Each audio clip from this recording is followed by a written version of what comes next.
pagkatapos nga ng aming breakfast, mabilis na rin kaming bumalik sa aming cabin at nag-prepare para sa excursion na namin papuntang Doha. Pagkatapos na namin makapag-prepare, agad na rin kaming nagtungo sa meeting point for the excursions.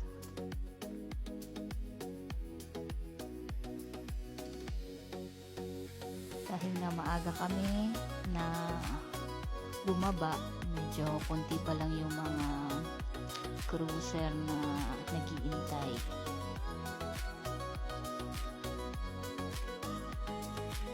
So sa excursions na to, it's by group, kaya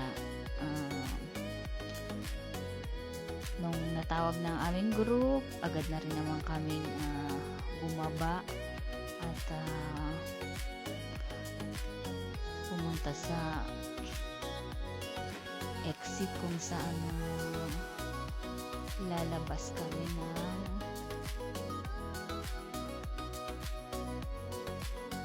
proseso ng paglabas namin ng cruise. Diretso na rin kaming nagpunta sa Doha Immigration Port at wala namang maraming requirements na hinahanap kundi cruise card at excursions ticket lang. At paglabas din namin ng port, hinanap namin agad ang bus kung saan kami sasakay for this city tour. Medyo may kalayuan ang aming nilakad, kaya hingal kami ng bahagya sa mga paglalakad namin ito. Agad-agad na minadali na rin namin at medyo tumatanghali na.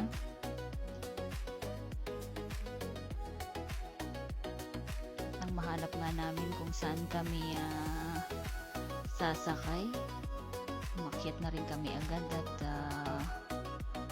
marami ng mga iba pang mga cruiser na nasa bus. So may mga iba't ibang tour na pwedeng gawin, pero mas pinili namin mag city tour na lang kasi limited lang yung oras.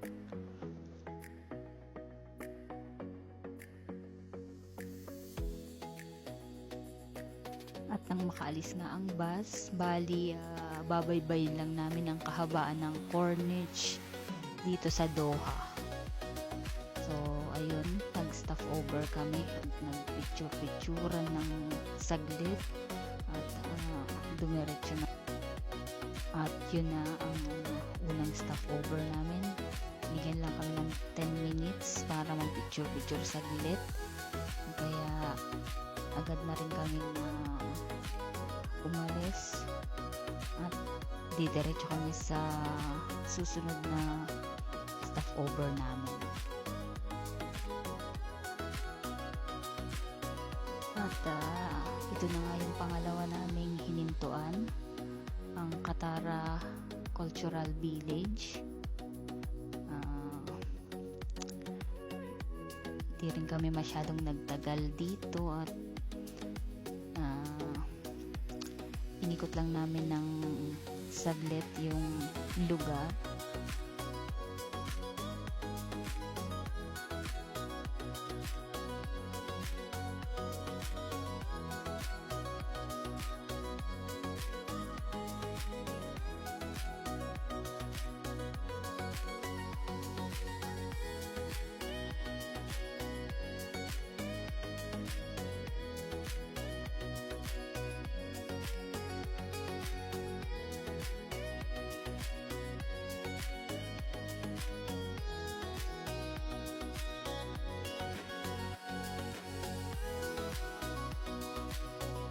Makalipas nga ang 30 minutes na pag-iikot sa Katara Village, bumalik na uli kami sa bus para pumunta sa susunod naming destination, which is in Pearl Island.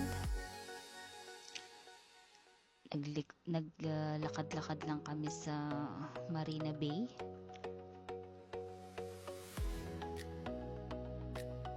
mabilisang lakad lang ng kaunti at kami ay nagpicturan lang din ng saglit. Hindi rin kami nagtagal dito at ayun na nga, bumalik na rin kami sa bus uli patungo naman sa susunod pang destinasyon at pupunta kami sa Souq Waqif.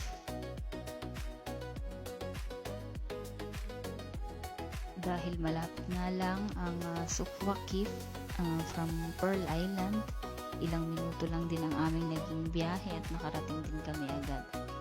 So dito na yung last destination namin at binigyan kami ng mas mahaba-habang oras para ikutin ang lugar na to. Ito ang Central Souq kung saan mabibili ang iba't ibang Qatari products.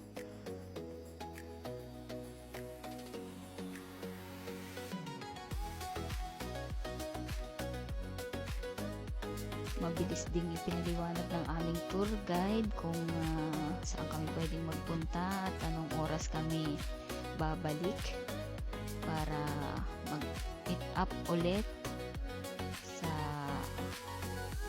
labasan. Kaya naglakad-lakad din muna kami sa iba't ibang shops at tumingin ng mga pwedeng bilhing souvenirs.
Makalipas nga ang isang oras na pag-iikot sa souk, dumating na rin ang bus kung saan dito na nagtatapos ang aming city tour.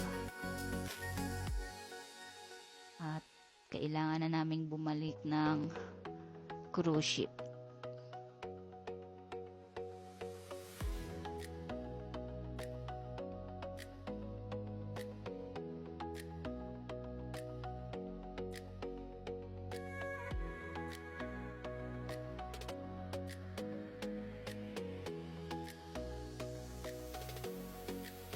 Dahil nga malapit lang ang pinanggalingan namin, mabilis din kami nakabalik agad sa cruise port. Kaya kami ay pabalik na ng mga oras na ito.